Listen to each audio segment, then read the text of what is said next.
నీ యొక్క ఆఖరి దినములో లేకపోతే ప్రభువు రాకడో వచ్చినప్పుడు ప్రభువు దగ్గర నీవు నిలవబడి, అయ్యా నేను ఒకప్పుడు మంచి భక్తి చేశానయ్యా, ఒకప్పుడు మంచి మరి ప్రార్థన చేశానయ్యా, ఒకప్పుడు మంచిగా మరి దేవుని యొక్క వాక్యాన్ని ధ్యానించానయ్యా, ఒకప్పుడు చేశానయ్యా, ఒకప్పుడు చేశానయ్యా, ఒకప్పుడు చేశానయ్యా అంటే అంటాడు ప్రభు, ఇప్పుడేమిటో ఇప్పటి స్థితి నువ్వు నాకు చెప్పు.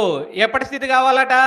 ప్రభువుని ఎదుర్కొనే సమయంలో, ఆఖరి మరి దేవుని అక్కడ దగ్గరకు వస్తున్న సమయంలో, లేకపోతే దేవునికి మనము దగ్గర అవుతున్న సమయంలో, అప్పుడు ఏ యొక్క జీవితం నీలో ఉన్నదో అలాంటి ఆ జీవితం ప్రభువుకి కావాలి. కానీ ఒకప్పుడు నీతిమంతుడుగా ఉండి ఈ రోజున పడిపోయిన వాడుగా ఉంటే దేవుడు నిన్ను కనికరించడు. ఒకప్పుడు పడిపోయిన వాడివిగా ఉండి ఈ రోజున నిలవబడిన వాడిగా ఉంటే దేవుడు నిన్ను కనికరిస్తాడు. కానీ ఆఖరిలో నీవు ఏమై ఉన్నావో దానినే దేవుడు అంగీకరిస్తాడు. హల్లెలూయా.